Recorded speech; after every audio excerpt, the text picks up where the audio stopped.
A friend started a conversation this week by asking, besides physical death, what other kinds of death are there? And I thought to myself, oh great, here come the zombies. Did you notice that there was a time when it seemed like zombies were everywhere? Like they showed up in all kinds of conversations where you didn't expect them. There were movies and TV shows and stories about them. For some reason, we got fascinated by them. And since I was not one of those who got fascinated by it, I do not understand, but I was curious about it. I can't quite tell if our fascination with zombies was an expression of our deep-seated fear of death or a way for us to sort of sidestep it. And I didn't quite know what to make of it. So if you are one of those hooked by zombies, you can explain it to me later. I expected this conversation was going to involve the undead in some way, shape, or form. But it turns out no. The folks that were in this conversation sort of launched into this really articulate discussion about the kinds of losses we experience on an ongoing basis. The things that you and I also know. What it means to get divorced. If you, like me, have been through divorce, you know that that is the death of a dream and a future that you thought you were destined for. And it feels like death. And we grieve it like death because it is. But there are others too, right? To lose a job, or sometimes even just to retire, is to lose an identity that we've always depended on. And that too can feel like death. Alzheimer's. This terrible disease, whether you are losing a loved one or you are the one going through it, is to lose someone little piece by little piece over a long period of time. It is a slow death made of long-term grief. And there are others too, right?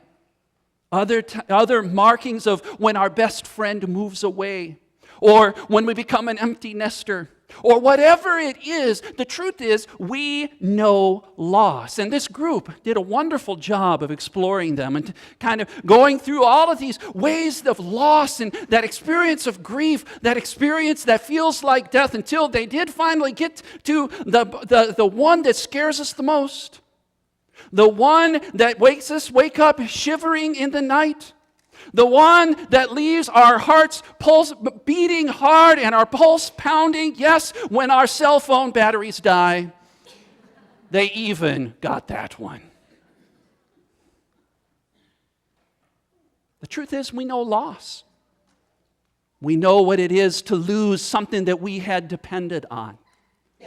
We know what it is to lose something that had made up life and our reality that we thought made us who we are. We know loss because we are human. And of course, we know death with the big D too. As we say farewell to beloved ones and grandparents, we know loss because we're human, and to be human is to love and to know loss. That's why it matters a lot that Lazarus is described here as he whom you love. Martha and Mary, when they send word to Jesus, don't even need to use his name. They know Jesus will know who they are talking about. He whom you love. He is so close to Jesus that all he needs to be referred to is he whom you love. Jesus knows loss, and that matters a lot for us. It matters a lot that Jesus, walking into town, is approached by both Mary and Martha and stands there in the face of their disappointment and their anger with him. That he stands there to hear their lament. Lord, if you had been here, my brother would not have died. And they're right. Of course, the man who made the cripples get up and dance, the man who reached out to lepers and brought them into the community, the man who took mud and spit and smeared it on the eyes of the blind and had him walking and seeing, of course, Jesus could have done this. But he did not. and he didn't make it. And so Mary and Martha are heartbroken, and Jesus stands there with them. That matters a lot for us. Because we need a God who knows what it is to lose and to grieve, don't we? It matters a lot that we have a God who knows those deep and dark corners where things break down. It matters a lot that we have a God whose reach extends even into those spots in our lives where we don't like to look, where we've walled it off with a stone rolled in front and tucked it into a cave. It matters a lot that we have a God whose reach goes even to those abandoned corners,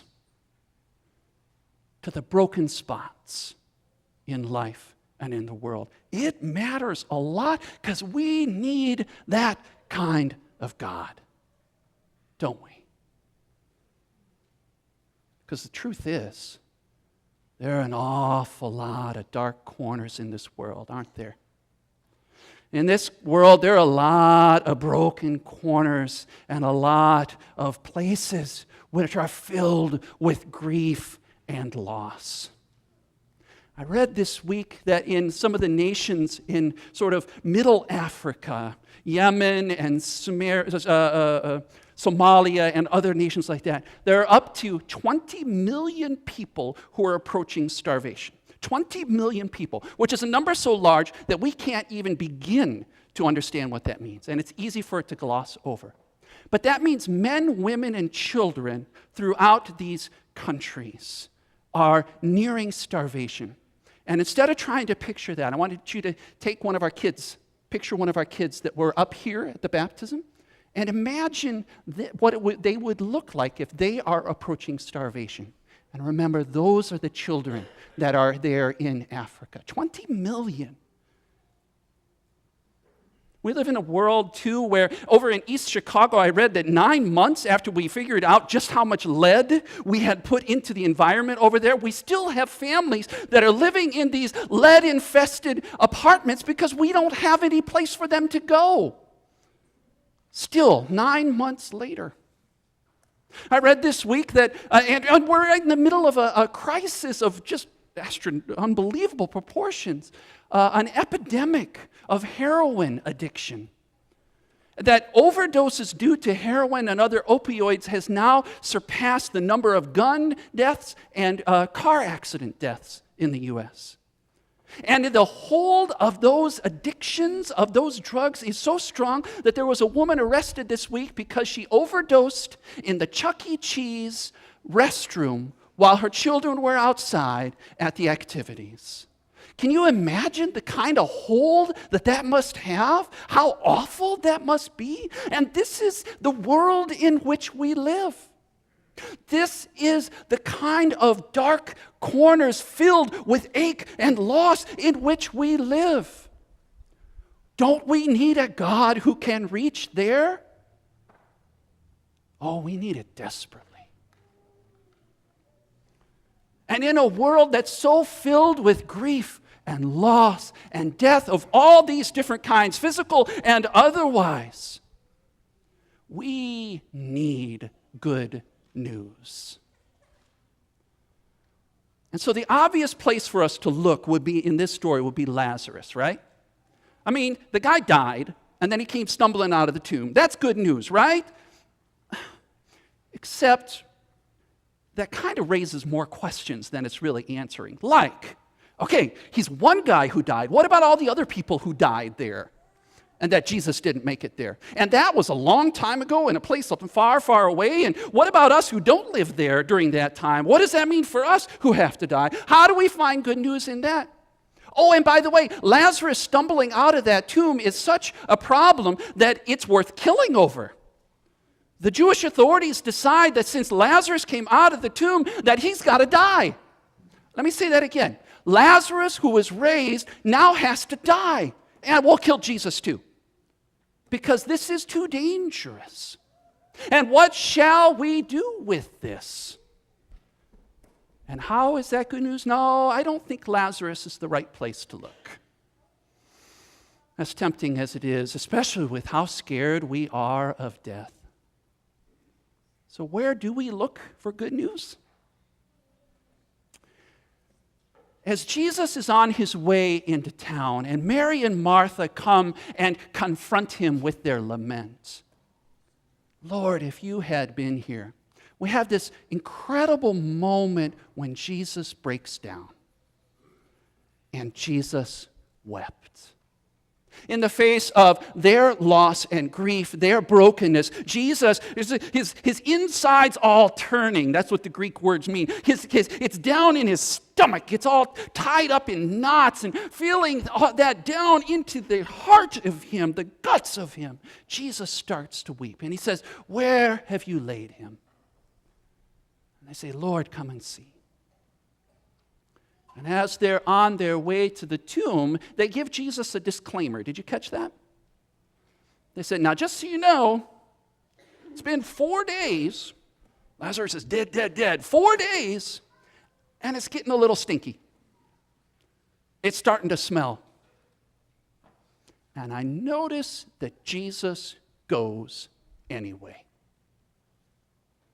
Jesus goes where it's stinky. Jesus goes to the smelly parts of life. And isn't that good news? That Jesus, who faced with a world filled with ache and grief, that Jesus, in the face of our loss, goes to where we need him most. And even though we try to wall it off by rolling a stone in front of the cave, that's where Jesus goes and says, roll it away. Jesus goes to the broken places, to those abandoned corners where it started to stink.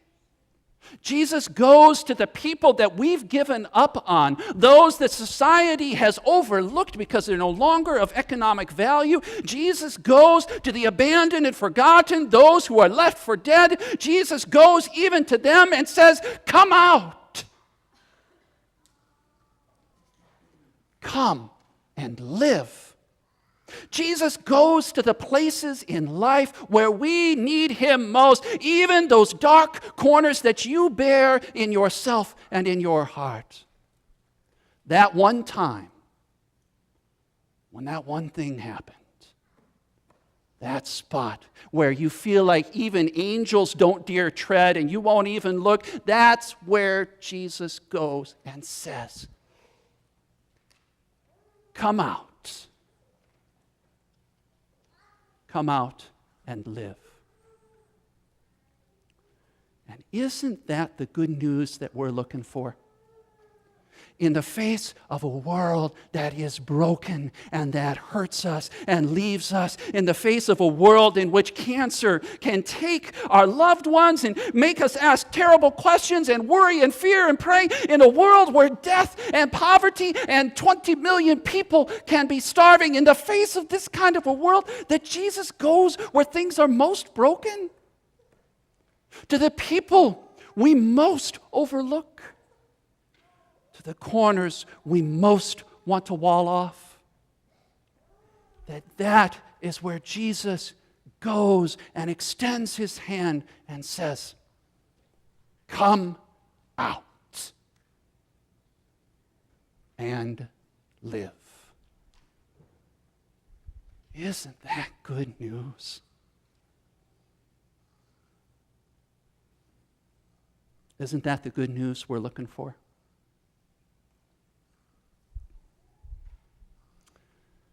So in my friend's conversation about these different kinds of death, there was this moment where, as they're going through this whole long list and coming up with all these wonderful ideas and descriptions, where it caught us all off guard, and it's like we pushed pause on the whole thing. We caught our breath. Because one person, as we kind of went along, said, baptism. And we all went, oh yeah, that's right. In baptism, we're told that we're given the gift of death. That in baptism, we are baptized into Jesus' death. And this moment outside Lazarus' tomb is the moment that the authorities start on the path that leads to Good Friday. This is Jesus choosing the cross for us. And beyond the cross, that empty cave with the rolled back stone, with the grave clothes still lying where they were because they could not hold him back, that is us, baptized into that death and brought into that life. That is the gift of death we receive in those waters that we gave J.D., that the Lord gave J.D. just now, and we bore witness to. And isn't that good news? That in baptism, Jesus steps up to us and says, "Come out. Come and live."